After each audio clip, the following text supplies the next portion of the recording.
Clock's a little slow. Okay. Go ahead, Sherry. Council workshop meeting Monday, December 4th, 2023, 6 p.m. Bear, Here.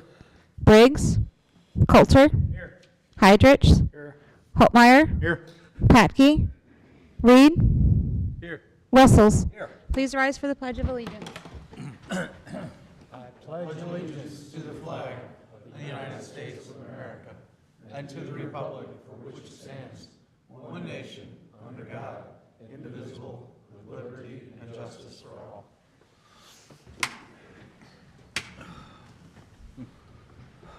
Will all the committee members answer if they have or have not read the minutes of the meeting dated November 6, 2023? Bear, Yes. Coulter, Yes. Heidrich, Aye. Holtmeyer, Aye. Reed, Yes. Wessels. Aye. Need a motion, please? To So moved. Second. Motion by Wessel, second by Holtmeyer. All those in favor say aye for the approval. Aye. Thanks, guys. Go ahead. Presentations, 2024 insurance renewal. So Sean is I'm gonna set it up a little bit with our renewal and talk about, and then Sean will get into a little bit more details, but it's that time of year.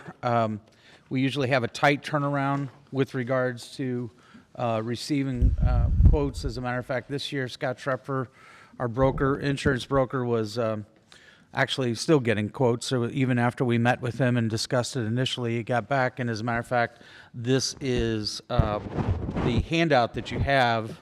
As Sean was about to say, it needs to go ahead and be clarified that it's not proposing an 11% increase in the renewal. He got it down to, I think, 9.3. 9.36. 9.36. So that was the last time. But back to, we usually go ahead and have these in, get these quotes in, and then go ahead and have our workshop with the employees shortly after that. We've got it scheduled for this Thursday at 10 o'clock. We just wanted to bring it to your attention tonight. We will get your formal approval, hopefully, for the renewal at the meeting on the 18th. Correct. So, Sean, if you want to talk just a little bit about some of the changes that we have with the new proposal, so. Changes, okay. So you all hopefully have your printout there. It does show a short history of what the city's been able to offer and at our renewals each year for the past 6 years. And some things to note. This just fell off, Sherry. There you go, that's fine. Don't worry about it. Okay. That we were running high on our medical. We had a high loss ratio. And as you were aware, then the current carrier came back with a 29% proposed increase if we did nothing and kept the exact same coverage. 2 carriers declined to quote us at all because of that high usage and catastrophic claims. And 1 carrier gave a quote of 24% increase over our current. So we knew we needed to go back to the drawing board with Anthem. So the proposal that Scott has and his team have come up with is to stay our medical insurance with Anthem, and we've made some plan changes with deductible. So much like with your car insurance, if you raise the deductible, your premiums go down. The plan is to raise our deductibles from $3,000, $6,000 to $5,000, $10,000. So that's individual versus family. But the city would still pick that up graciously and generously up to the in-network deductible. So that is putting a potential risk of more cost there, but it is a risk versus reward decision to make there. That will bring our premium down substantially. And then we also will be changing a different formulary, drug formulary, that will not adversely affect anyone that's currently on medication too drastically. There will be some prescriptions that may go from a tier 1 to a tier 2, but out of all of our lives on the plan, it was only 30 individuals that may be adversely affected by that change from tier 1 to tier 2, which is a $25 difference. So that And some of those drugs were basically, they were one-time usage of that we looked possibly, up yes. and did some research. Scott believes that some of them were like maybe they went to the ER and got this prescription, and Right. the ER doctor gave a tier 2 instead of a tier 1 because at that time it was tier 1. So there were no existing maintenance medications that Scott was concerned about that would be too drastically costly for our employees. by switching. By doing those two changes, and then also Schretfer going back and negotiating further, that is how we got down to the 9.36% increase to the employee rate. Some of the added benefits, we will still have that copay for children under 19 will go to $0. So that is currently $20 for children. That copay that they go when they see their doctor, that will go down to $0. So that's an added benefit, even though we're going to pay more in premium. Anthem will also be the provider for our EAP, which is the assistance program. I've got the appreciation event on my brain. The Employee Assistance Program, which is the help for people to reach out confidentially for mental health and wellness, financial advice, legal advice, things like that. Anthem will now provide that as well. They also have a program that employees can claim by doing healthy things like getting a flu shot and getting a well check. With Anthem, they'll give you up to $200 back in rewards. So that is still in this program as well with Anthem. So the big portion is medical insurance, of course. Highlight some of the other areas. Dental, if we move that to Lincoln, we're going to see a 0% increase, so that's good. With vision, if we move to a company Principal Financial, they will have an 18% increase, but that is better than what our current provider, Equitable Chart, was going to give us a 50% increase. So that will be beneficial as well. And then our life insurance and additional life, we're moving those to Lincoln with Scott's recommendation to get a 0% increase and a 3-year rate lock. Worksite benefits, which are kind of AFLAC type policies, those will stay with Hartford and not make any changes. Overall, what this plan means is a little bit more expense, of course, to the city and the employee. We do cost share with employees. Employees that have dependents on our plan, the city pays 70% of the premium and the employee pays 30% of that premium. So if the rates go up, everybody's cost would go up, employee and city. We did a little quick cost comparison, and what our employees will see, rough estimate numbers, for an employee-only coverage, we are not proposing any change to that. That is kind of our current plan where you pay $50 a month for employee only, and that seems to be a big draw for a lot of our staff. That is something they depend on the city, having that benefit as an employee only. So we are proposing to keep that in place and then pass the increases along to those that have dependents on their plan, as I spoke about the 70-30 cost share. So you could see an employee that has employee spouse coverage, for example, would see about $10 more a check, $9.24.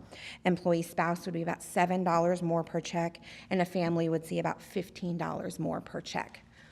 That is on the what we call the base plan. Of course, we have our buy-up option, which includes a broader network of doctors, and those range from $1.57 more for employee only up to $20 more for a family. So we're still keeping the increases at a reasonable rate for our employees, trying to keep the benefit level the same, which has been a high priority and request item for staff that we are aware of. Anecdotally, you may have heard that as well, that the benefits are a big part of our compensation package here at the city. And so that is our proposed plan. As Darren mentioned, we will meet with employees to get their elections at least up current and updated. Schretfer did give us that new number back recently, and so we'll have to update those rates on our website and our employee portal, I should say, and get those numbers back because we do deduct those in January so that we have February coverage. So those all have to roll through the month of December, get in the payroll system, get done. And so we would have been just late because of the way the council meetings fell this year to be able to meet that deadline of the 13th. We were not going to be able to meet that. So we thought the best option would be present what Scott has presented to us, share that information with you when we received it last week, and then have you have the opportunity to have questions. And then if anything needs to change, we can do that and speak with Schretfer tomorrow if there are changes that you all would like to substantially change or something of that nature. Shauna, you mentioned the increase if an employee wants to cover spouse and Yes. children. You mentioned the increase.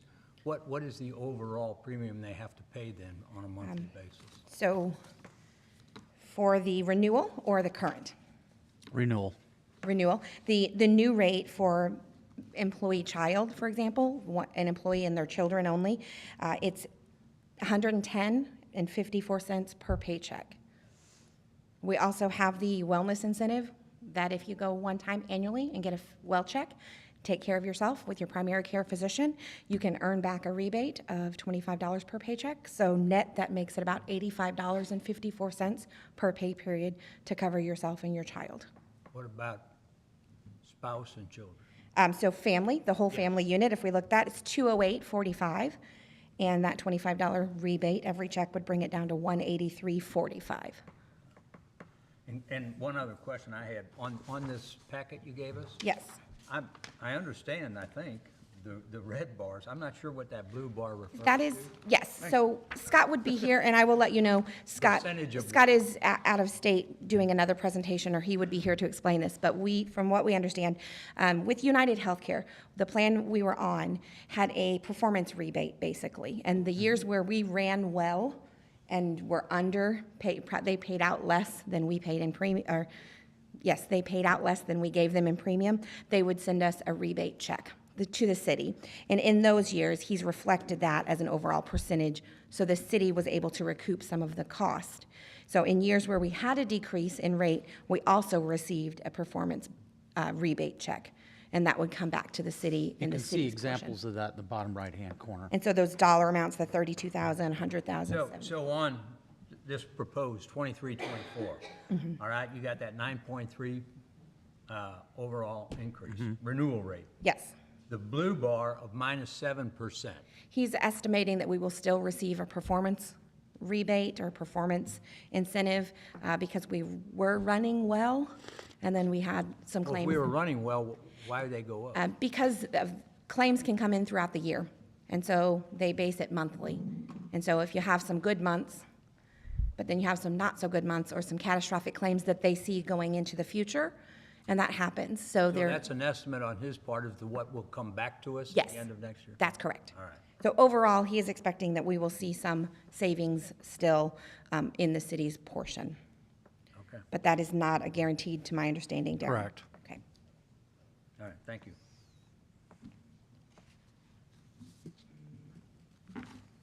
Other questions, guys? Next steps, just again, I know Shauna said it, I said it, but just make sure everybody understands. The employees will have open enrollment on Thursday, 10 o'clock, and then we will go ahead and get you a formal thing in your council packet for December 18th for approval.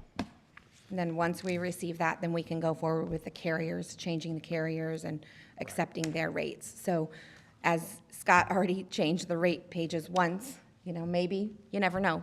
They could go down again if he can find some little magic pocket that he can negotiate with them further.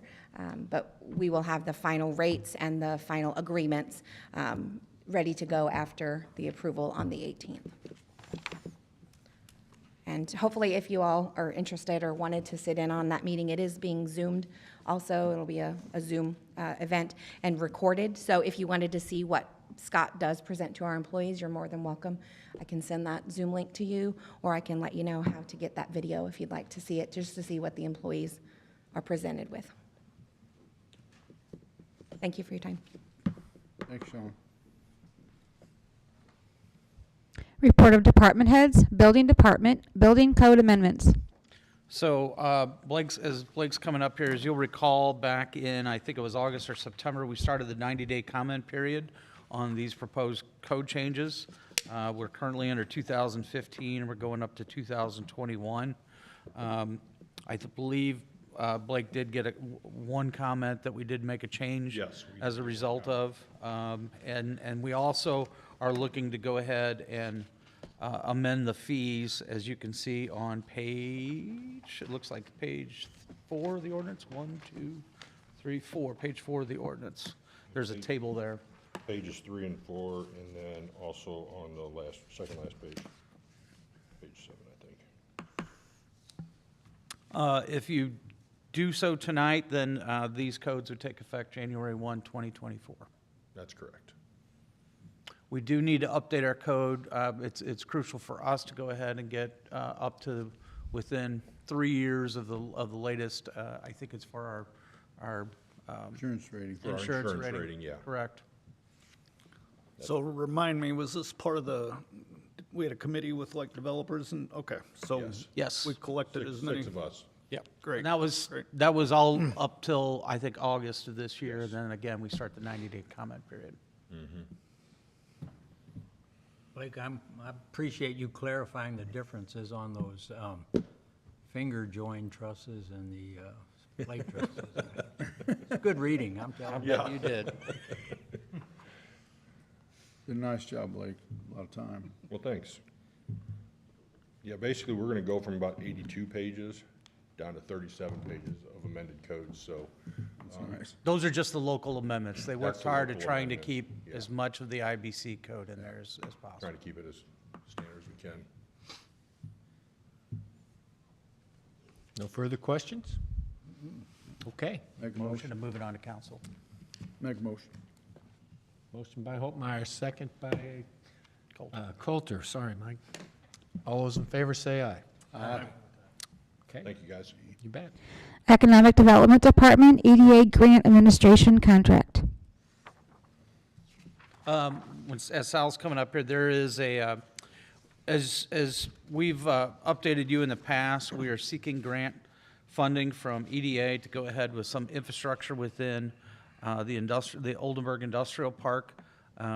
It would pay for about 50% of the infrastructure. That includes the road, water, sewer, primarily. Everything but the highway, basically. Everything but the highway, correct, because the highway right-of-way is under a different contract with MoDOT.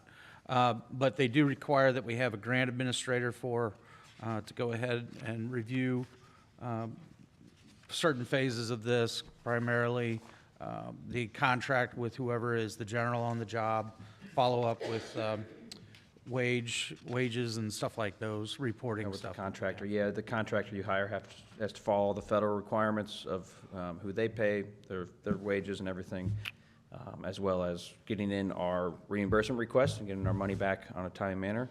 So a grant administrator will not only help keep us in good standing with EDA, but hopefully get us paid back faster. We received, how many proposals? Did we get 4? 4. 4 proposals. This was the lowest, but that's not always necessarily the best, but certainly qualified to go ahead because they've done it before for EDA, so. And it's Boonslick Regional Planning. I forget what's the lady's name. Teresa. Teresa? Teresa, yep. She's at our transportation meetings. She's usually the one that comments on public transportation if there is any comments on that. So, but she's part of that. No questions? Make a motion. Second. Holtmeyer, second by Bear. Those in favor say aye. Aye. Motion passes. Engineering Department Highway 100 Rabbit Trail Project Agreement. So this is our concurrence, basically our contract with MoDOT for both the CMAC Rabbit Trail project and the STP 3rd Street from Jefferson to High Street. That's the next agenda item. What do you- Oh, yeah, sorry, That's one at a okay. time. We got Okay. one at a time. All right, so the CMAC, the Rabbit Trail, realigning Phoenix Center Drive, and then the right turn lane at International there. So this is the first step, and then we can go out for RFQs to get a engineer design for this. Charles, on this, and I understand it's an 80-20 split, Yeah. okay? I remember when it first came up, and we were looking at that mitigation thing. Yeah. I also, I thought, and this probably goes back to John's days, I don't know, that there was going to be some attempts made at some other sources of monies. Maybe that was just hopeful thinking on my part. I'm not aware was that there's unaware any of other any of source of money that you're going to receive for federal assistance on those improvements. Right.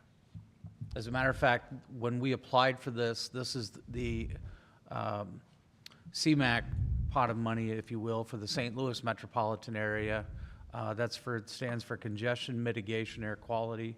It's basically, in short, for intersections where you have maybe some congestion problems that you have at those, and there's only, you have to go ahead and apply. If you'll recall, we contracted with, I think, Crawford Bunty Braemar to go ahead and put the application, because this isn't an application that you normally, that our staff usually does for Right, there- yeah, STP. there's a lot The of- next program, we're very familiar with that, and we can go ahead and submit that. But CMAQ, the last time I think the city received CMAQ assistance was when you did a final phase of Highway 100 widening, and that was there at the Highway A, at Jefferson Street 100 interchange there. That was the last time we received those types of funds for that. The biggest project I think that you're going to see within this that's going to be a challenge is just acquisition of right-of-way. And those property owners, I will tell you, are probably not that excited about necessarily this project. Just keep that in mind.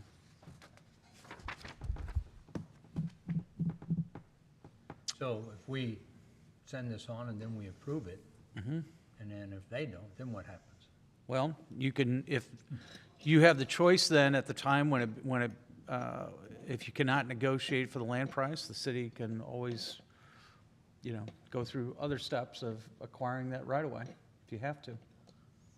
But we are then committed to this. Unless you decide to tell them that you want to turn the money back for the project.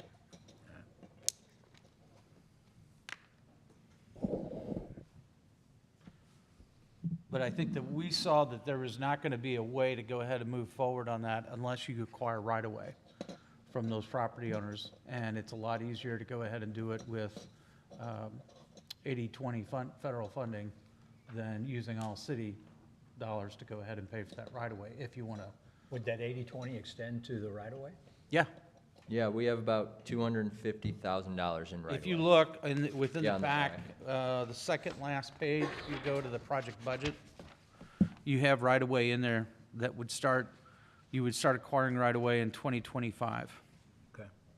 There's just two property owners, right? Yes. Correct. To my knowledge, I think it's just Yep. two, right? Yep. Okay. You've got the theater, and then you've got the easement that's over there coming off, that goes over to Phoenix Center 1. Which is Joe, correct. I move we send it on. Okay. Motion by Wessels. Second. Second by Hopmeyer. Further discussion? All those in favor say aye. Aye. Motion passes. Third Street project agreement. And this is similar, this is the STP grant for Third Street, like I said, from Jefferson to High Street. Similar to our other STP projects, same thing. It's 80/20, what we got, total cost of 2.5 million roughly. So.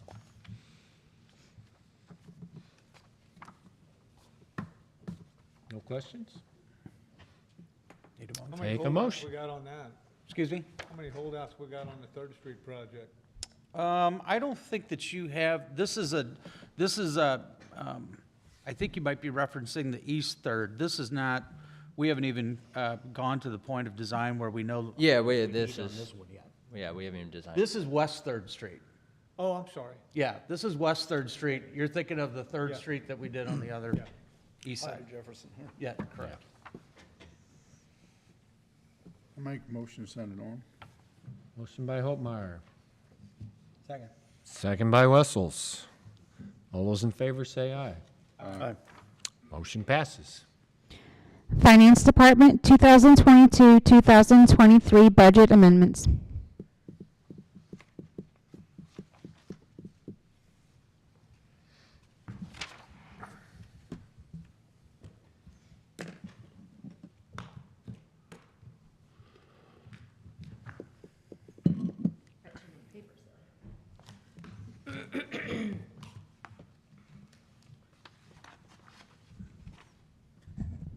Okay, so included in your packet tonight will be a 2023 budget amendment,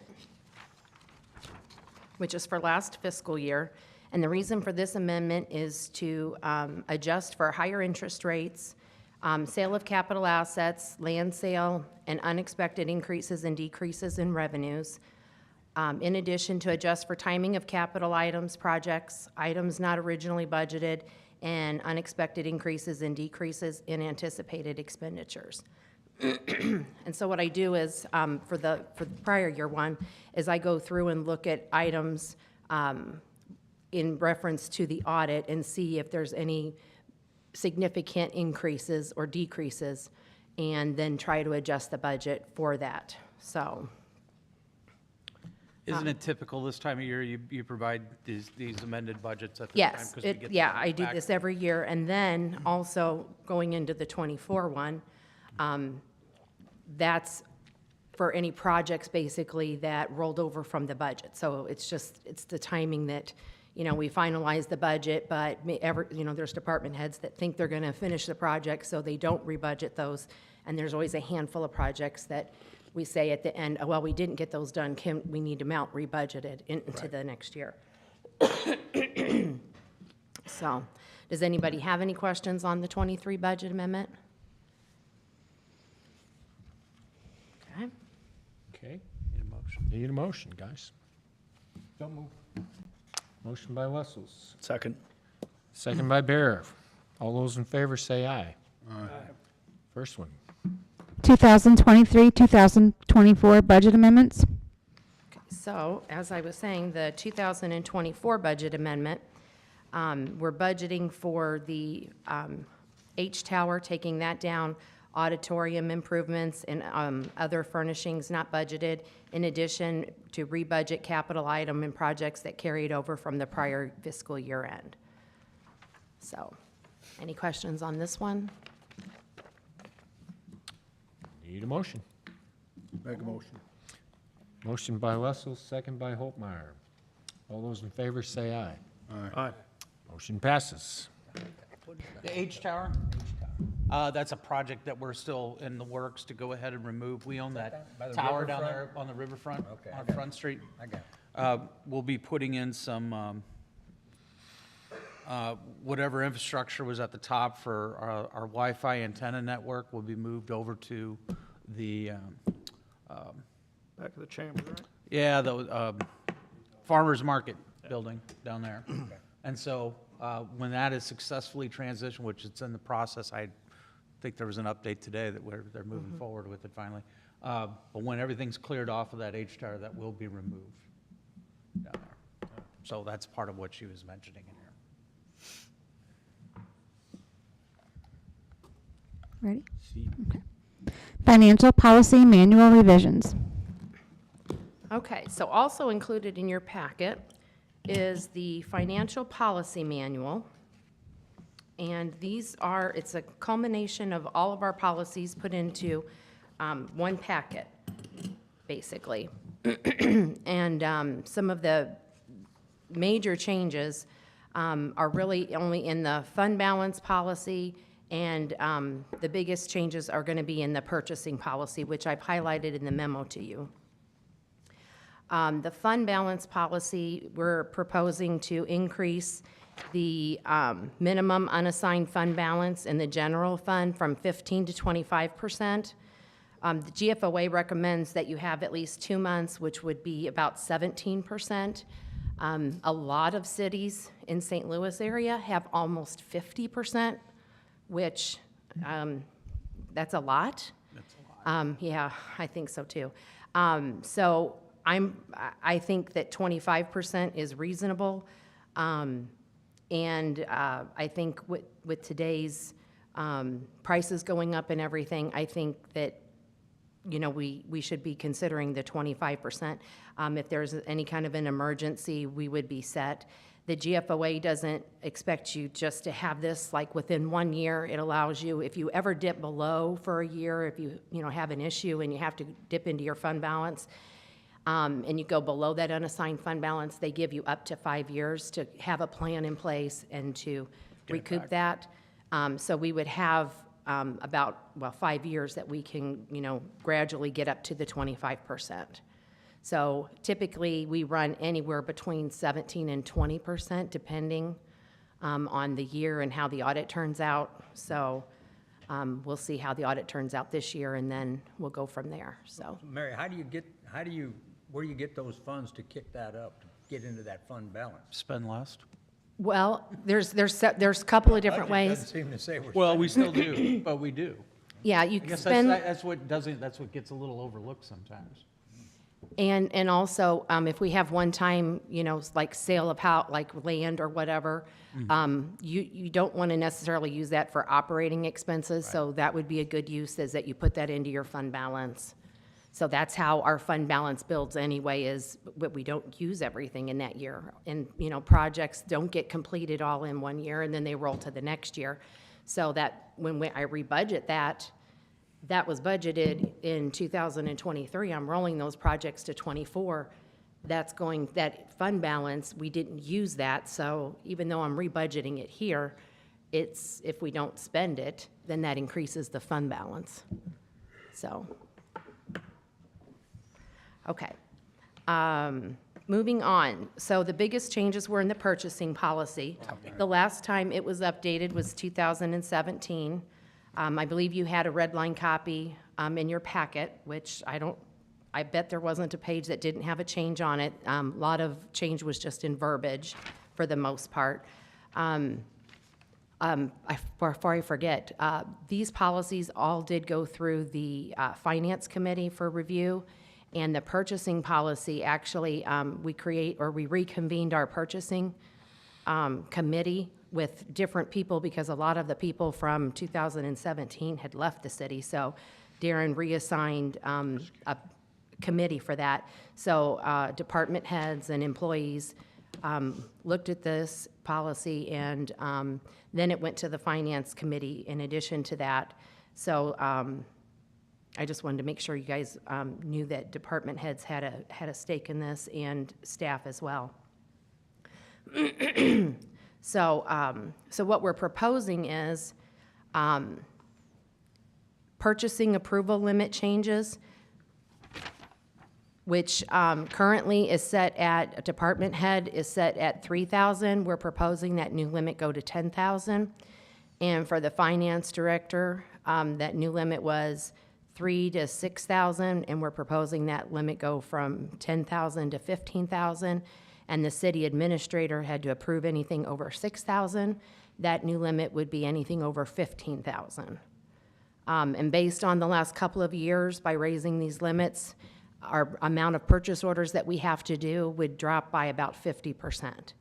So I looked up how many we had done so far in '23, and we've issued almost 260 purchase orders. So that's quite a few. It's all that stuff you get to sign. Yeah. Does anybody have any questions on that? Because there's a lot here, so okay. Yeah, if you follow along in the memo that's within your packet, that Yeah. summarizes everything pretty well. And then another change that we had looked at was a way to help with, on the capital side, we're suggesting that we implement a $50,000 reserve in the capital funds, which would be the Vehicle Equipment Replacement Fund, the Capital Improvement Sales Tax Fund, and the Transportation Sales Tax Fund, and the Stormwater Fund. And what that would do is staff can request an internal budget adjustment to cover, for example, freight or any increase that would be under $5,000. So we had an instance a while back where there was a vehicle that was budgeted, and then the price raised, and then it raised again, and then we rebudgeted to, I think it was 24, and the truck finally came in, and it was like $160 over the cost that we had. So we had to come back to you and do another budget amendment for $160. So what this would help is, instead of having to come back to you guys for that budget amendment, Darren and I could internally approve that $160, because the vehicle purchase was already there. It was, in this case, it was the freight charge that they charged that increased. So what we're looking at is budgeting that. But it'd be limited to $5,000. Per instance, so it can't go over, so we can't say, oh, so-and-so wants a new vehicle and it's 40,000, we're gonna use up 40 of the 50. It's 5,000 per piece of equipment or per instance. And this does exclude construction contracts. This has nothing to do, that would still go through the change order process This is only mainly for equipment purchases. The rest of the information on here is just kind of highlighting, like, we eliminated part of the credit card policy because we no longer do purchasing cards anymore. Or we Use eliminated the purchase. bank credit cards because we only do purchasing cards now. And then there was just, like I said, a lot of terminology and changes in processes that we do internally that we updated in the manual, so. Oh, I don't think I said this. Mark Piontek also looked at the purchasing policy, too. His changes were in blue on that red line copy. So he also looked at it. That's why it got so long. That's why. So does anybody have any questions on anything that's in the policy manual?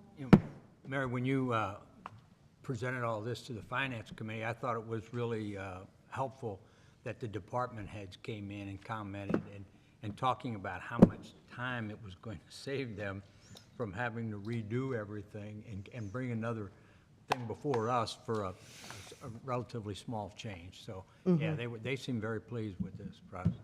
Yeah. So Mayor, who's all on the Finance Committee now? Finance Committee, I'll try to, go ahead, take a stab. You've got, I'm trying to, I'll go. Justin Sincox, Justin Sincox, Jackie Jackie Bruns. Bruns, Becky Burr. Becky Boer, Is Becky still on it? yeah, Okay. and Jay Jay, Novak. and Mark Wessels he's the liaison for the, Council. yes. Good job, Mary. Thank you. It's a long time coming. It took It me is. about 3 years for all of it, but, you don't want to rush this stuff because you want to make sure it's going to work and internally before you just rush into it, so. In motion. Need a motion. Move it on. Motion by Coulter, Second. second by Wessels. All those in favor say aye. Aye. Motion Thank you. passes. Thank you. Street Department double drum roller compactor purchase. Not just a single, Mark, a double. Good evening, council. This is a recommendation for replacement of our current 1999 model roller. So this one, we did have budgeted for $60,000. It came in a couple $1,000s under budget. We looked at 3 models. We demoed 2, and the last 2 we looked at were very similar, but one had a few creature comforts that made it a better choice for us. Is that a walk-behind roller? No, it's a steel wheel driving roller. Can you remind them what you're going to do with the old one? We're gonna sell it on Purple Wave. Questions? Might get just as much for scrap. It still runs. It's showing some signs of hydrostatic issues, so. Good. Okay, need a motion to send it on, guys. I'll make a motion. Motion by Holtmeyer, second by Coulter. All those in favor you. say aye. Aye. Motion passes. Thanks, Tony. Water wastewater department water connection fees code amendment. As Kevin's coming up here, we did take a look at these connection fees. Kevin and I talked about going back and revisiting this a little bit. It came up with a little bit of a different formula. It wasn't quite as increase on the connection fees. And then you did take this back to the Board of Public Works. Yes, This yes, last and there was some verbiage that was missing in the first one too. Tried to mirror it like the wastewater side, the sewer side like we just did, so it needed some verbiage added into it on that side. And yes, I went back and reviewed the amounts, and the first thought was we used O'Fallon as an example. Well, if you roll O'Fallon through and then you backed off the percentage that I did on the wastewater, it was still too high. We felt it was still too high, so I went back and I looked at the percentages of the increase in 2014, that was from 96, and just carried them over to here, to this year, and followed that process, and it seems to be a lot more palatable. You get any pushback from anybody?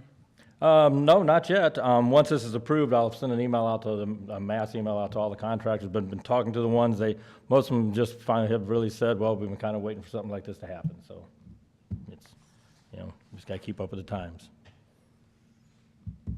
What's the majority of these connections, Kevin? The majority of them are the 1 inch or smaller is usually the majority of residential is that. And then most of the commercial, unless you get to the real big ones, are 2 inch, 4-inch, stuff like that, so. No further questions? Need a motion? So moved. Okay, motion by Holtmeyer, second by Thank you. Bear. All those in favor say aye. Aye. Motion passes. Thank you. Any other department heads have anything? Okay. Motion to adjourn, please. Motion to adjourn. I'll do that too. Yeah. Motion by Wessel, second by Bear. All those in favor say aye. Aye. See you in about 17 minutes.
I don't have a Zoom account. Are you gonna go sit down? I got a picture of the sinks. They're live.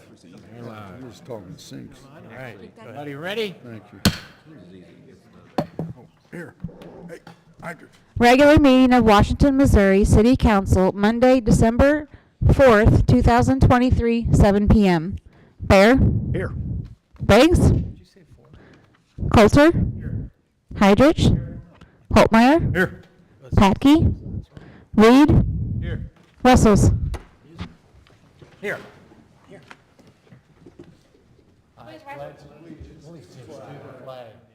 United States of America, and to the republic for which it stands, one nation, under God, indivisible, with liberty and justice for all. No, don't. I heard you. We're just talking about the date on I know, I heard it. Man. Will all the council members answer if they have or have not read the minutes of the council meeting dated November 20th, 2023? Bear? Yes. Coulter? Yes. Hydrich? Aye. Holtmeyer? Aye. Reed? Aye. Wessels? Aye. Need a motion to approve, guys. So moved. Motion by Wessels, second by Coulter. All those in favor say aye. Aye. 1A, Sherry, please.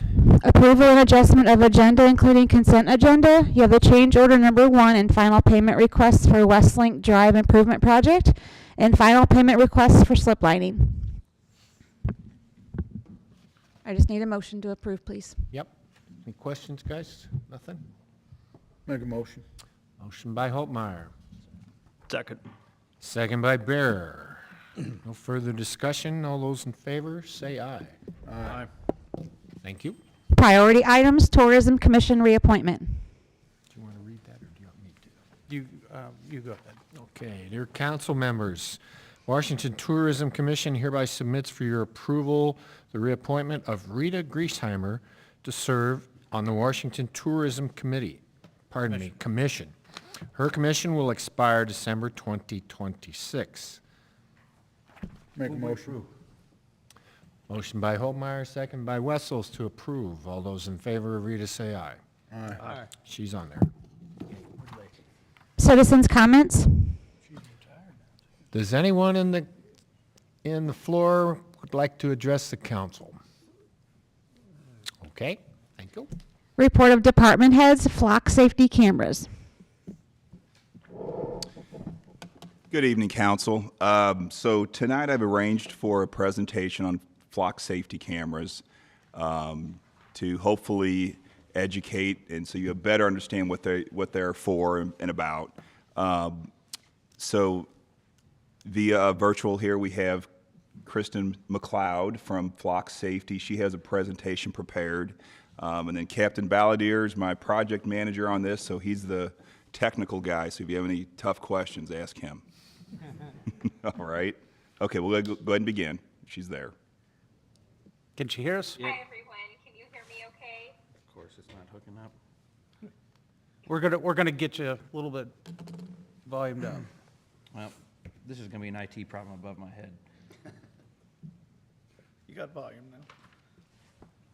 Yeah, it's coming out of the computer. I do not know why it's not coming out of the TV. You gonna try again, Kristen? Sure.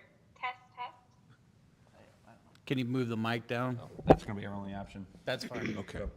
Last. But it works half the time. All right. Hey, she moved. Okay. Go ahead. Okay, I am going to share my screen here. Kind of froze up too. Of course, it's issues with security. Just one moment, please.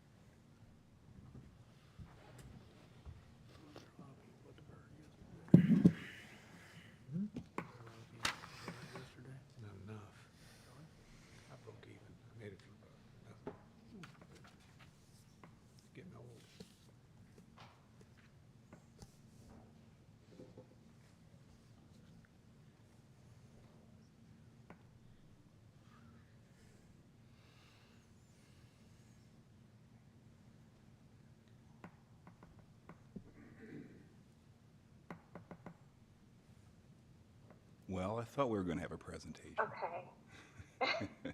So let's see. Can you see my screen? Yeah. Loading.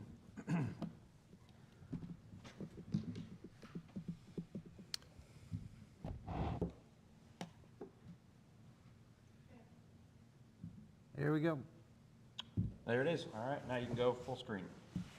Wonderful, thank you so much. Okay, we'll jump right into it.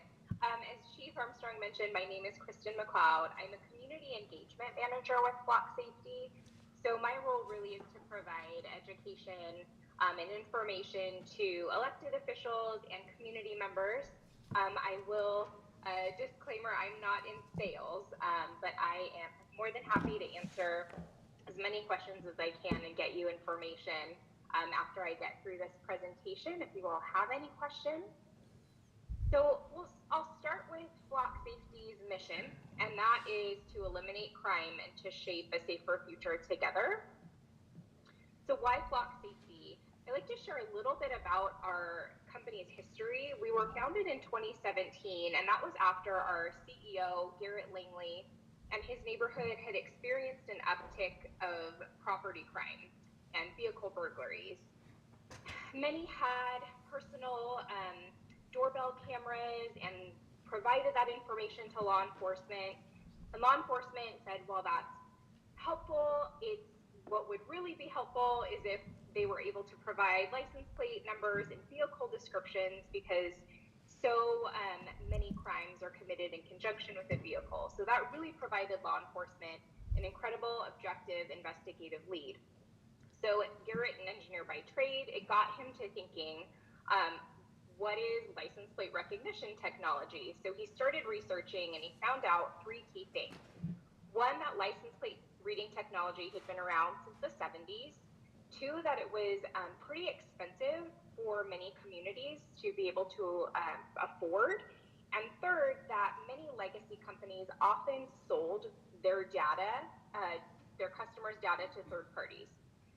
So Garrett thought he could create a company that was really founded on ethics and privacy and provided an efficient, affordable tool so that many communities could access this tool. Flock sees that your officers are pulled in many different directions. They wear many different hats, and there's limited police resources. Crime occurs daily, sometimes unfortunately hourly, and also trust is needed more than ever in government and in law enforcement. Flock really believes that we have the opportunity to provide your officers with timely, objective evidence that can help really multiply their force and engage the community to support and grow. So how does the technology work? This image right here is exactly what is captured by the cameras. When a vehicle passes by our camera, which is motion detected, it captures a still image of the back of a vehicle. So everything that you and I are seeing here is what the camera is capturing. Flock is a safety as a service, and we're a subscription model, so that really renders this infrastructure free for your city and department. We maintain the camera's health, we provide upgrades when needed, so it allows you all to really focus on running your city and getting, and the police doing their job, and for us to get them that timely information. So this is, again, it's license plate recognition. It alerts police of wanted vehicles and adheres to all state laws. What it's not, it is not facial recognition. It's not tied to any personal identifiable information. It's just capturing the rear image of vehicles passing by, and it's not used for traffic enforcement, and data is not stored beyond 30 days. It automatically deletes every 30 days. The technology is proactive. It provides real-time alerts. When a wanted vehicle passes a camera, it will alert your officers within 20 seconds. It's investigative. Again, it provides that objective evidence to your officers to be able to clear those cases. And Flock serves as a deterrent. When your community has Flock Safety in place, it really makes it undesirable to those individuals who are interested in committing crimes. So mitigating risk and how do we protect your constituents' privacy? The footage is 100% owned by the city and your department. All of the data is stored securely in the AWS cloud and it's end-to-end encrypted. A search reason is required. So anytime an officer needs to access a system as part of a criminal investigation, they will have to enter in a search reason. And again, this is not used for traffic enforcement. Something unique to Flock and supporting the privacy safeguards is our transparency portal. The transparency portal is a public-facing web page, and it's customizable for each agency and can share things such as usage metrics, downloadable search audits, as well as potentially a link to your department's LPR policy.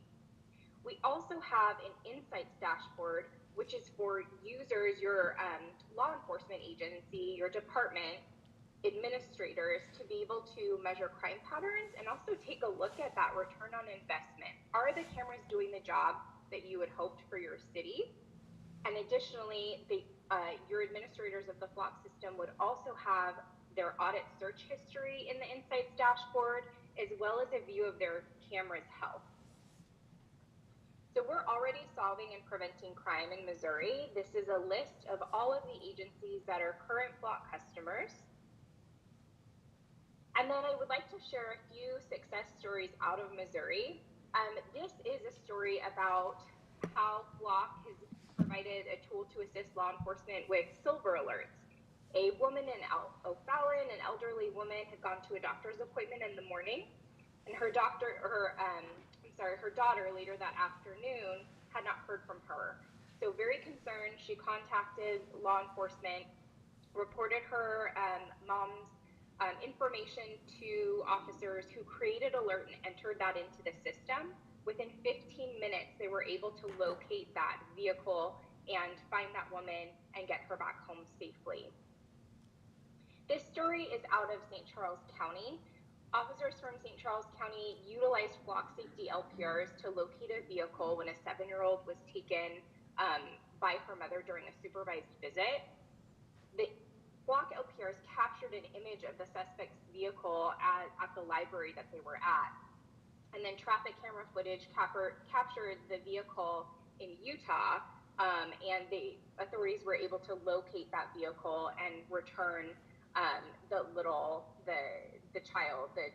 girl back to her guardians. And then the suspect was charged eventually with felony interference with custody and a misdemeanor assault.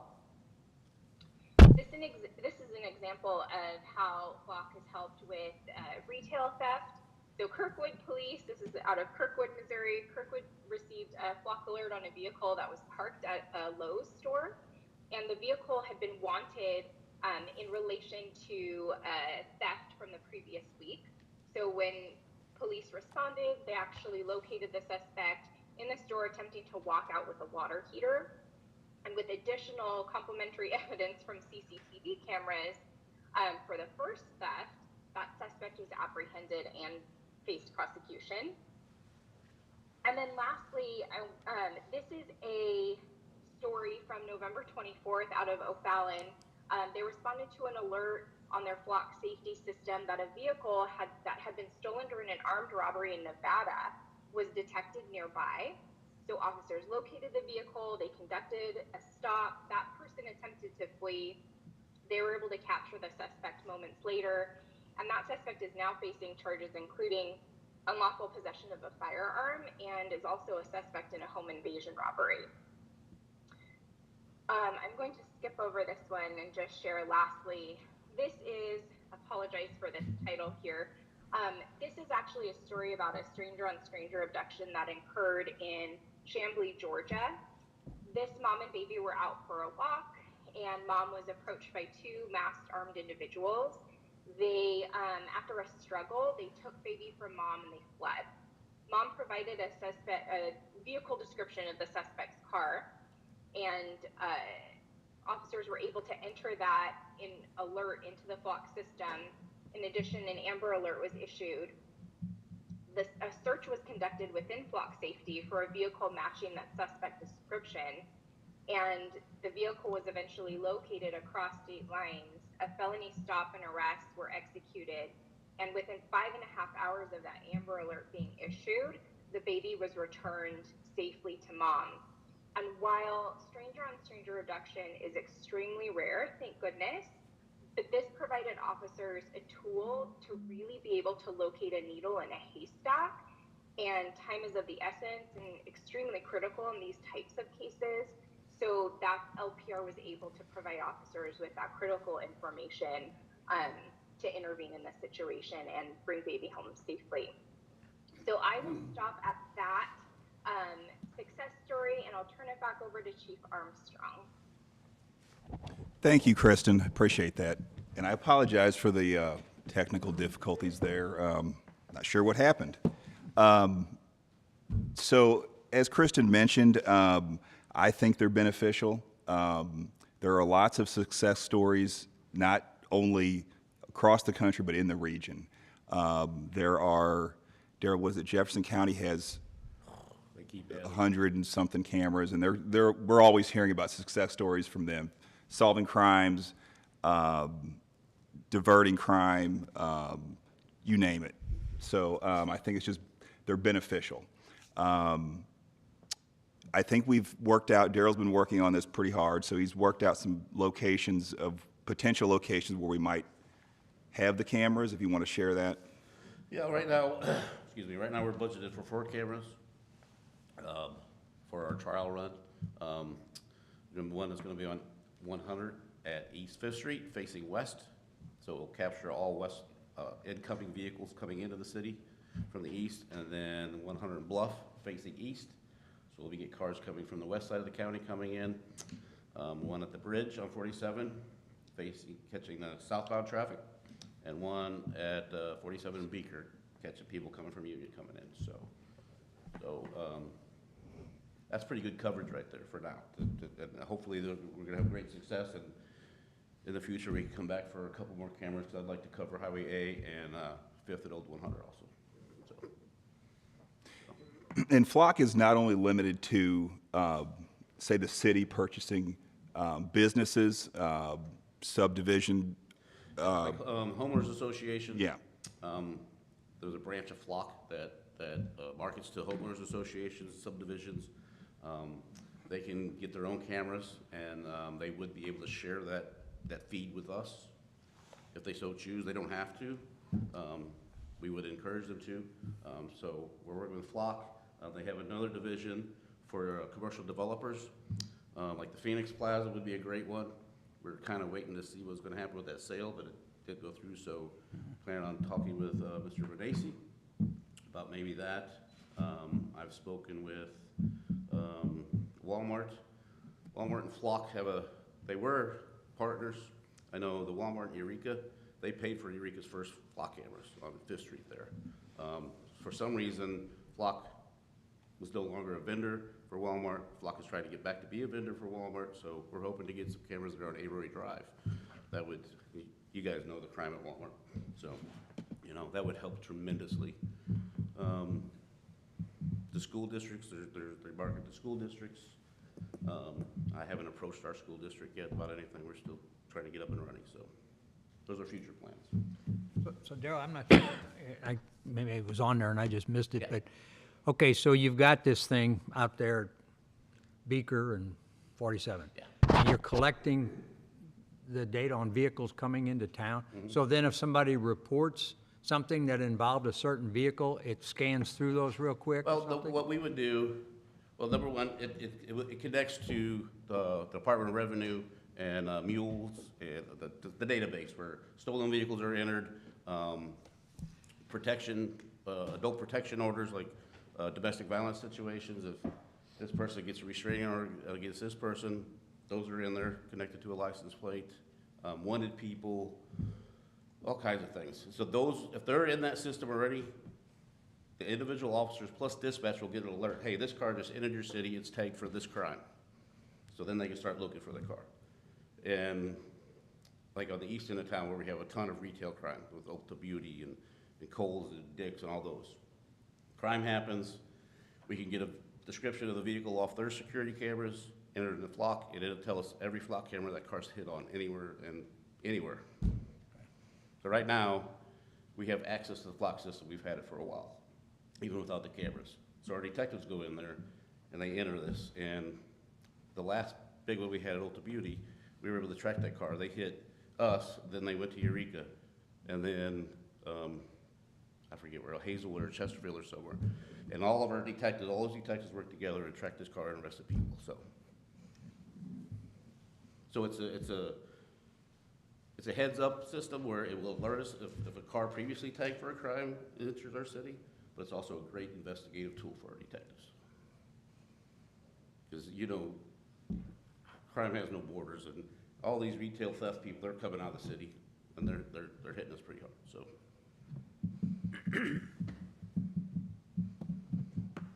Any other questions? How long does it take, let's say, some 17-year-old kid in St. Louis steals a car, how long does it take before, after the car is reported stolen, to get into the flock system? Does it happen right away electronically, I'm assuming? Yes. Wow. As soon as it's entered as stolen. Yeah, as soon as that agency will enter that vehicle into NCIC database as a stolen vehicle, it gets loaded up to flock. Great.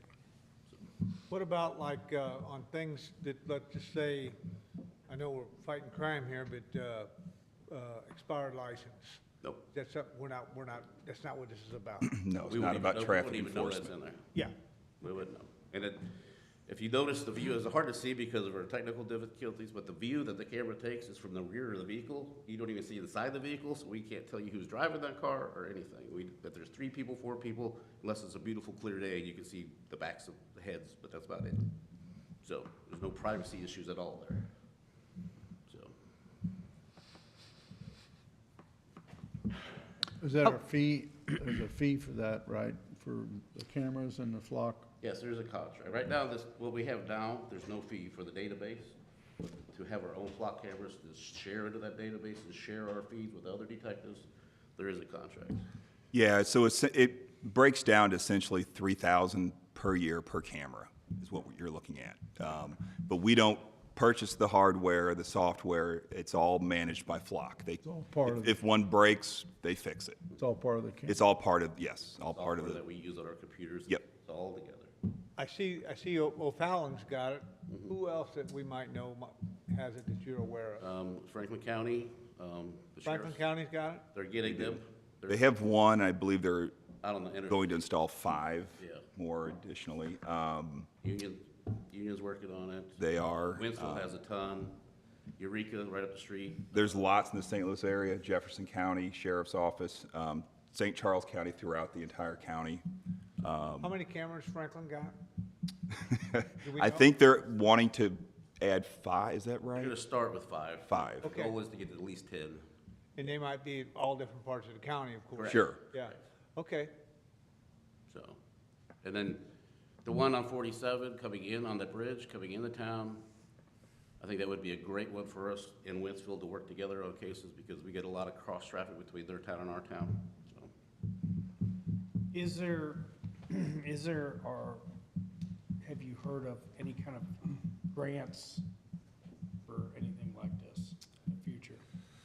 Yeah, if they come out, So I mean, 4, we're talking 12,000. So, you know, if you want to. As you build the program, it could get costly. I see what you're saying, Mark. Sure, we're always open to looking into grants and seeing what opportunities out there. Daryl's also our grant manager, so he is often always out there watching looking for grants. Yeah, I didn't know if there was, you know. Yeah. yeah, like they have a violent crime grant, they have different grants that come out, and you just have to read the parameters, what's allowed. Some years, cameras, these are in there, LPRs are in there, and some years they're on, so.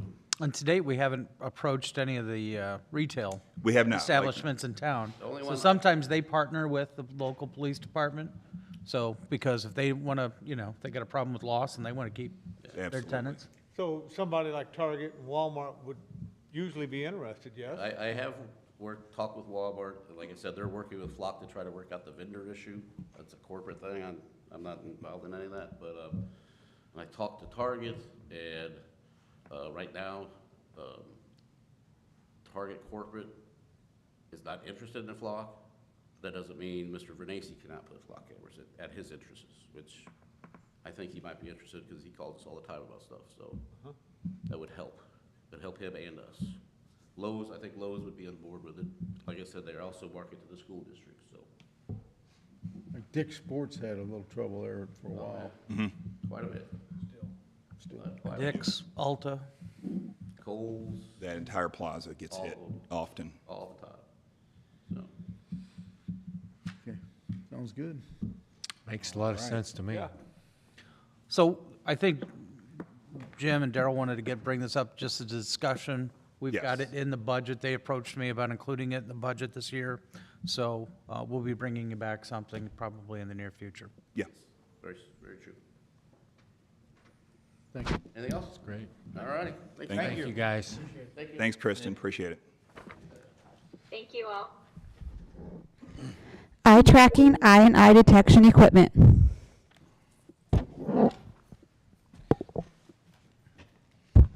Good evening, council. This equipment that we're looking at here would be equipment we would use to analyze our sewer system as we move forward with our slip lining. How we currently do our slip lining is we pick an area with a map and say, oh, we're going to slip all these lines, line them. And we don't know if we're hitting all the ones that really have the high I&I or if we're just throwing money into lines that really maybe doesn't need it now but could be done later and we can move money around. So what this would do is this would be 12 units that we'd set out into the sewer system, and we would wait for a rain, get it all set up and wait for a rain, and we'd be able to tell in every manhole where if we was getting I&I of that manhole, from manhole to manhole, and be able to determine where we really needed to put the slip lining monies into currently to try and stay moving and improving the infiltration and everything we've got, rather than just blanket covering areas that sometimes we hit lines we don't really need to hit. So what this would do. It would be $35,000 for the first year. We would own the equipment.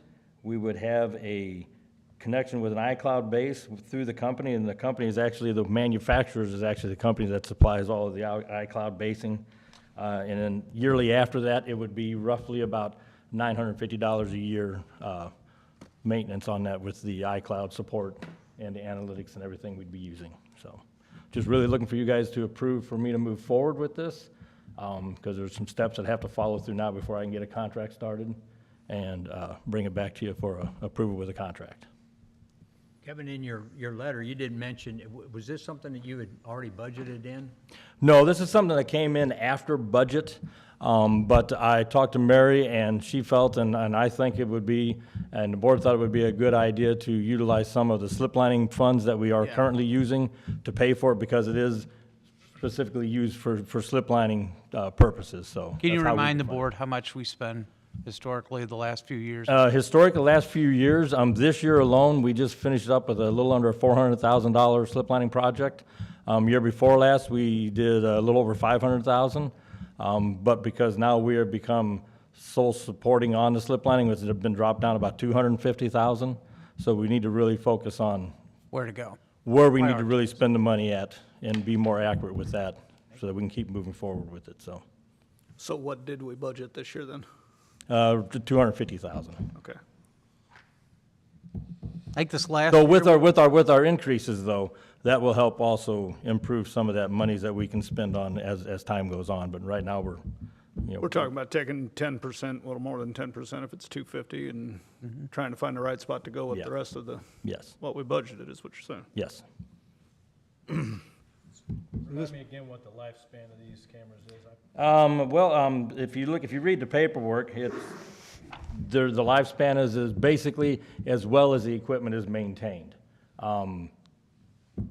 There's a company out there that's been doing this with this equipment for 15 years, and they continue to buy. They have like 250 of these things out in the system where they do this all. Of course, they charge a nice fee to do that, and I'm very fortunate to have a well-technically trained group of guys that love this kind of stuff, so we'll be able to manage it in-house and do it, so.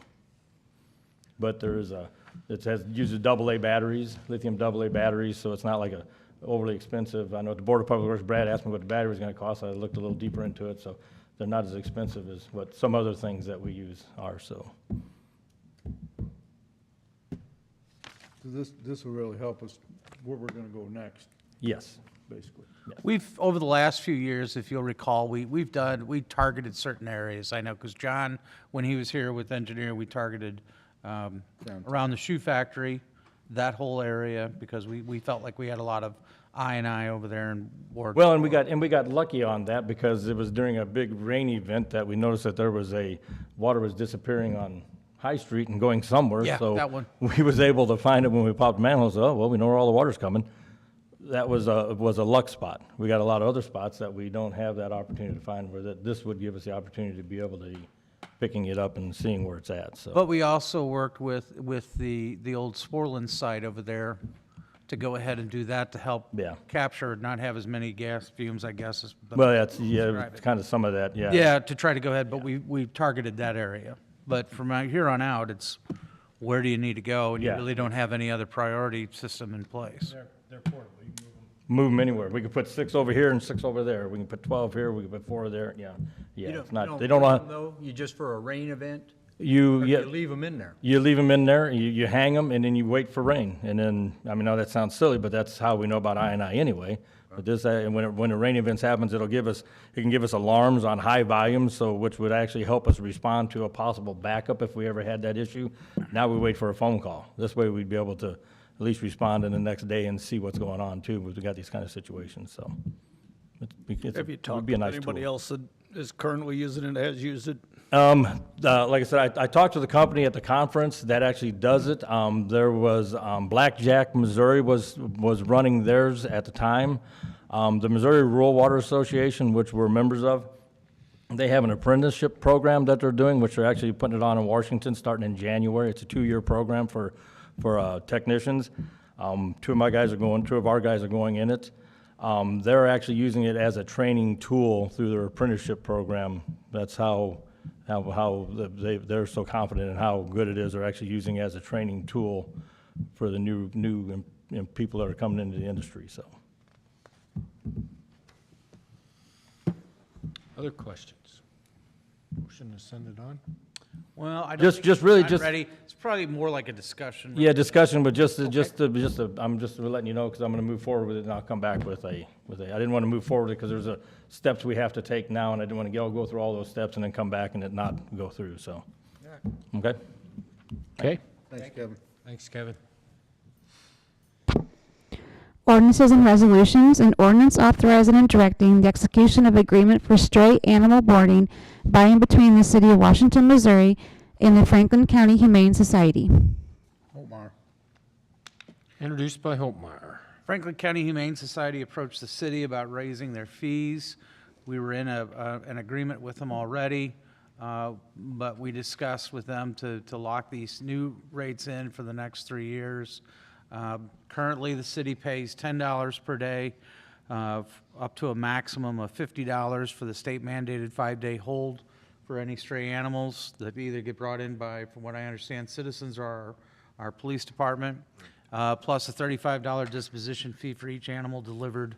And so those rates would go up to $35 per day to a maximum of $175 for the 5-day period and a $100 intake fee rather than $35.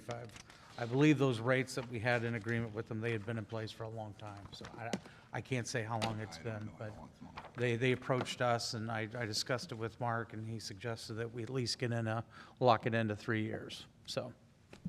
How many animals a year? Well, I don't have numbers for you, Mark, but since the advent of social media, that number has dropped drastically. If you watch our Facebook page, you notice we constantly put out there, we found this dog. I would say, on average, 90% or more are picked up or the owners are found. So we don't take near as many as we used to because we had no way of, we scan them for chips. If they have a chip, we're able to locate the owner that way. But if they don't have a chip or for whatever reason it's not working, or if it's an old chip, then we will put it on social media, wait, and then worst case scenario, if they're not picked up within 10 hours, during a shift, 10, 12 hours, then we take them to the Humane Society. But that's not as often as it used to be. So at least that's a good thing. In ballpark? Yeah, I would say on average, maybe one a week. Okay, all right. Now, I can't speak to the numbers as far as, like Darren had mentioned, for residents. If a resident picks up a dog and takes it directly to the Humane Society, and they have a City of Washington address, then we are charged. So, Yeah, that's what I wanted to make sure of. I asked that question with Jim today, so. So if you're on social media and you see that get posted by Washington Police Department, you can save tax dollars by going ahead and sharing it. share away. That does seem to work It does. very well. It does. Yeah, that's good. Other questions or discussions? Well, now you've got motive to do it, right? Upgrade, Mark, upgrade. All right. Sherry, go ahead. An ordinance authorizing and directing the execution of agreement for stray animal boarding by and between the City of Washington, Missouri and the Franklin County Humane Society. Hydrich. Coulter. Yes. Bear. Yes. Reed. Yes. Wessels. Holtmeyer. Aye. By your vote, ordinance 7A passes. B, please. An ordinance repealing sections 500.010, 500.020, 500.050, 500.060, 500.080, and 500.090 of the Code of the City of Washington, and acting in lieu thereof new sections 500.010, 500.020, 500.050, 500.060, 500.080, and 500.090 of the Code of the City of Washington, Missouri. Could you repeat that? I will repeat that one more time. Omar. Not yet. Introduced by Holtmeyer. What's this? As was stated earlier in the workshop, these are your building code changes for international building code to bring it up to 21. 21 building codes, as well as the fees established, and those are on page 4, I think, of your ordinance. So unless you got any other additional questions from what we had earlier. We're good. Okay. One Deep more breath. time. An ordinance repealing sections 500.010, 500.020, 500.050, 500.060, 500.080, and 500.090 of the Code of the City of Washington, Missouri, and acting in lieu thereof new sections 500.010, 500.020, 500.050, 500.060, 500.080, and 500.090 of the Code of the City of Washington, Missouri. Hydrich. Aye. Coulter. Yes. Bear. Yes. Reed. That's a lot of zeros. Yes. Wessels. Aye. Holtmeyer. Aye. By your vote, ordinance 7B passes. Good job, Sherry. Thank you. 7C, please. An ordinance authorizing and directing the execution of a general services agreement consulting contract by and between the City of Washington, Missouri and Boones Lake Regional Planning Commission. Holtmeyer. Introduced by Holtmeyer. As we stated in the workshop, this is the contract to go with Boones Lake Regional Planning Commission to be the grant administrator for the EDA grant that we are about to receive to put infrastructure into Oldenburg Industrial Park. Further questions from previous? Okay. An ordinance authorizing and directing the execution of a general services agreement consulting contract by and between the City of Washington, Missouri and Boones Lake Regional Planning Commission. Hydrich. Aye. Coulter. Yes. Bear. Yes. Reed. Yes. Wessels. Holtmeyer. Aye. By your vote, 7C passes. 7D, please. An ordinance authorizing and directing the execution of a CMAQ congestion mitigation and air quality agreement by and between the City of Washington, Missouri and the Missouri Highways and Transportation Commission for the Highway 100 Rabbit Trail intersection improvement and Phoenix Center Drive relocation project CMAQ 6400628. Hydrich. Introduced by Hydrich. As we stated in the workshop, this is our agreement that we have with MoDOT to move forward Next steps will be to go out for requests for qualifications for design professionals.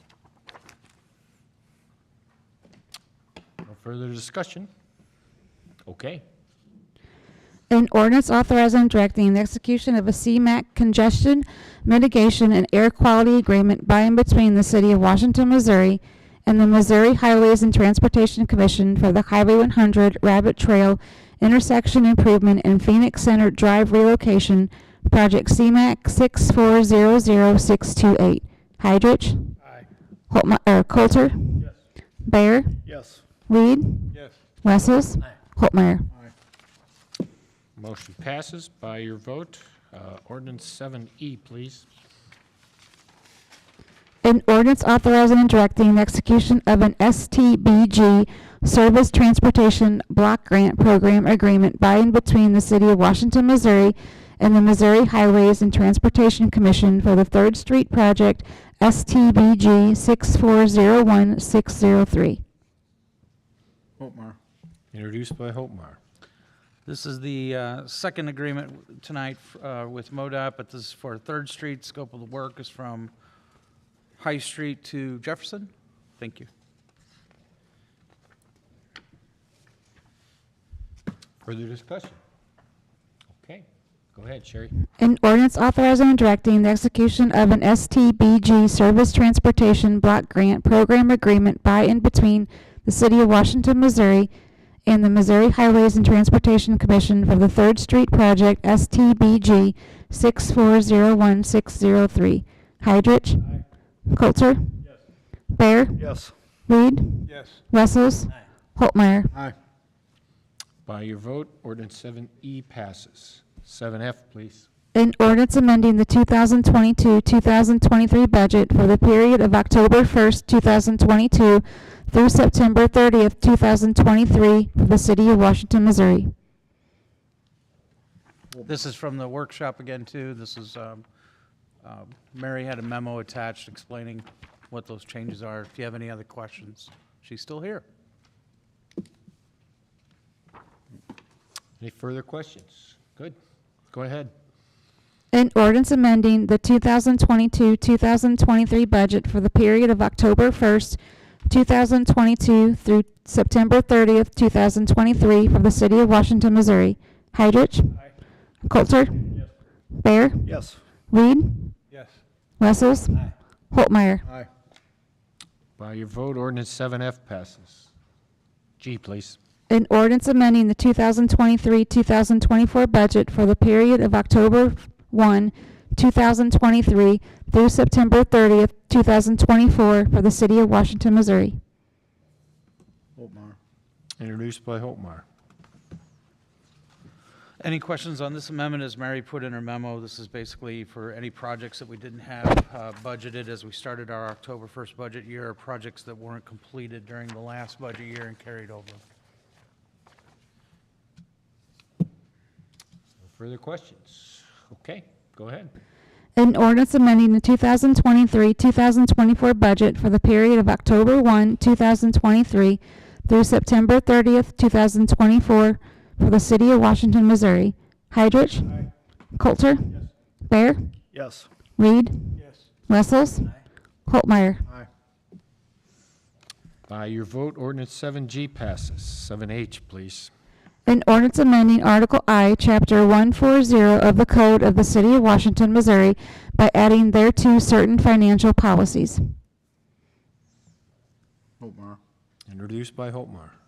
Again, this is the product as Mary described. This updates the financial policy for the city. I think the primary ones we went over, looking for your memo, Mary.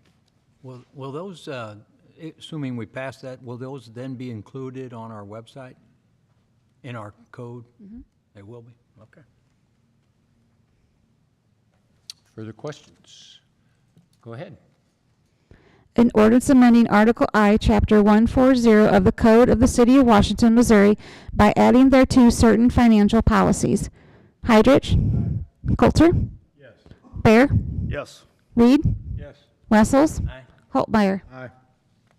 By your vote, ordinance 7H passes. 7I, please. An ordinance authorizing and directing the City of Washington, Missouri to enter into a sales contract with Cummings, McGowan, and West, CMW, equipment for the purchase of a 2024 Bomb Ag BW 120 AD-5 double drum roller compactor. Holtmeyer. Introduced by Holtmeyer. As Tony said in the workshop, this is for the purchase. It's been budgeted at $60,000. It's coming under budget, and the old one will be sold on Purple Wave.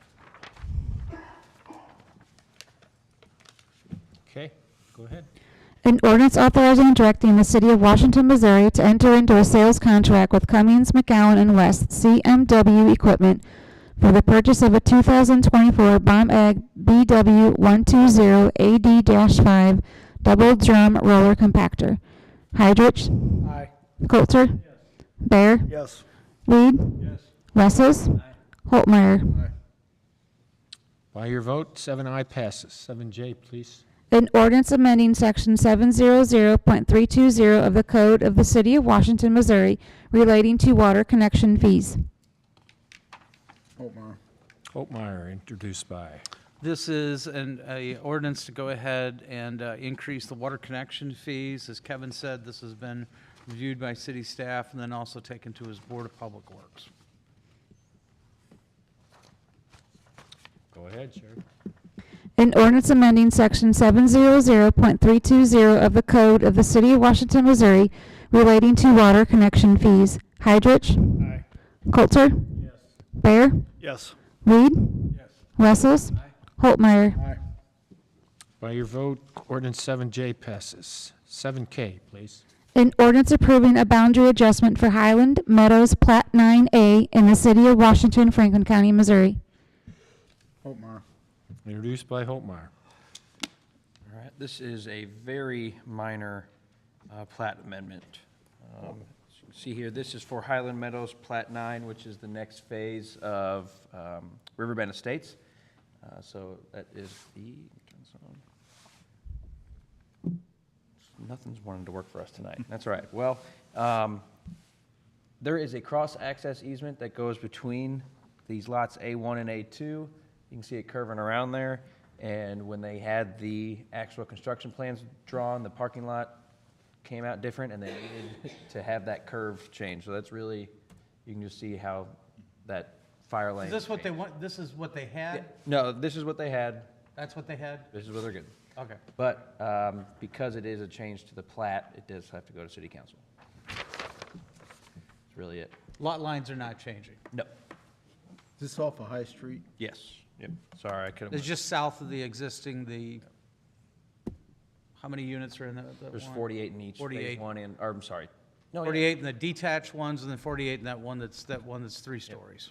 This is Okay. just south of that. And they're building another 48 units here on this phase. And we're just amending that fire lane. So. Seems to be a good number.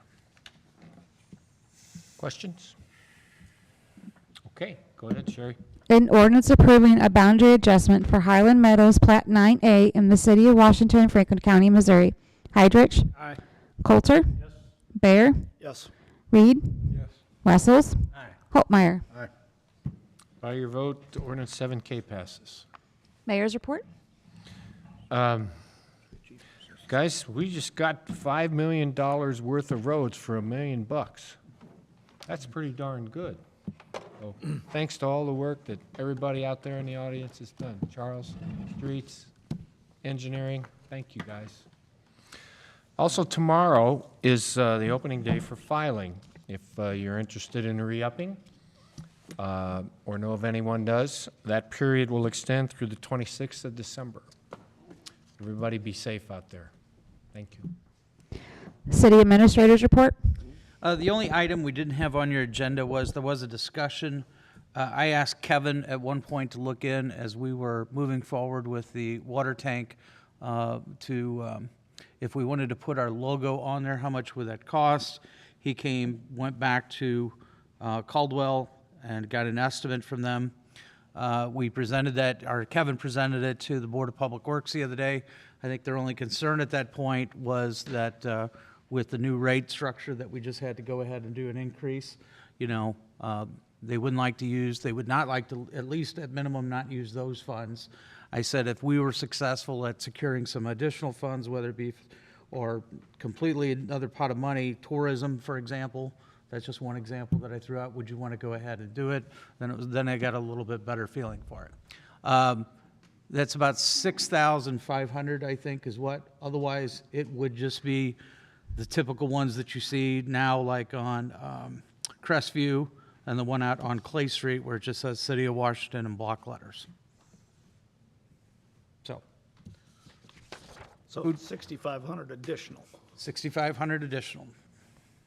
There was also, I saw a mention about going to the other water towers also. Yeah, the only problem with that is we don't have a cost estimate, but it's going to be a lot more to go back and revisit those than it would be if you, that's the reason why I bring it to you now, because they're at the point now where they need to know how they're going to go ahead and move forward with that. If a future council changes their mind, I'm afraid you're going to be looking at a lot more than $6,500 to put that on there. Yeah. Whereas if you do it now, you can take advantage of that. But I kind of agree with the board. If you, yeah, especially after kicking the rates up, I don't think I would do that right now. Yeah, I'm with you. You know, fine. we know we're in Washington, and it's not on, it's not on 47, it's on South Point Road. I don't think you need it, but I'm one guy. I just want to bring it to your attention when the time is right to do it, because if you come to me a year from now, it's going to be a different story. If indeed Agree with they Dwayne. come up with some other source, What if we come call back it- and let us know. But I think as it stands right now, I like what his board said. I don't think I'd do that. What if we called it Wessel's Tower? Well, you know. Would that be, He's the one that can see it from here. could you use tourist money? That's what I said. We could approach them to go ahead and see if they'd want to go ahead and do that. Yeah, we got it, Huh? I'd say we try to use tourist money. You do have the Tourism Commission that we have not approached yet. I have not had a discussion with them about When- that. when They do you have to know? retain certain amount. We would probably, what's the drop? I wouldn't worry about it. Last I got was within the next couple of weeks. Okay. So we definitely would probably have to bring it back to you by the latest 18th. Yeah. I'm with Joe. If you can get, you know, tourism or somebody else, I'm all for it. Take some of that B and B money, Right. That bed I say tax. save it. that tax. Well, Let me pursue that and I'll bring you something back on the 18th.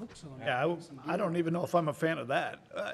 What are we gaining by putting our logo on the water tower, I guess? I don't know. I mean, You know where it you're looks at. nice and we're branding ourselves, I guess, but If you were coming into town, I'd say, yeah. eventually we have a road that'll go right past it, right? East-West Parkway will eventually go right there as that continues to go further east. I just, It already is welcome with to with Washington. raising rates recently, I'm in the same camp. If we've got tourism that wants to do it, I guess that's one thing, but it's That still, would be the only one I would agree to, is if they pay for it, but other than that, no, I disagree. How about I move forward and proceed and see if we can get that, and if we can, then you guys can have that decision 2 weeks from now. Fair enough? Okay. That's all I have. Council comments? Council comments? Like to give the street department a big kudos. Sent an email out to Tony, and within 10, 15 minutes, he responded and was already at the resident's house getting it taken care of, so. Wasn't even in my ward, I don't know why, but, Why would they call you? I don't know, they said something, but they couldn't get anything out of you. But so, anyway, I just wanted to give you kudos, Tony. That was good. Good, way to Good jump job. on that. Good job on leaf pickup, too. That went well, I think. Well, it was about leaf pickup. Those guys worked their butts off, and I watched them several times. And they were kind and courteous, came to the door and asked to move vehicles and stuff like that, and it was good. I was impressed.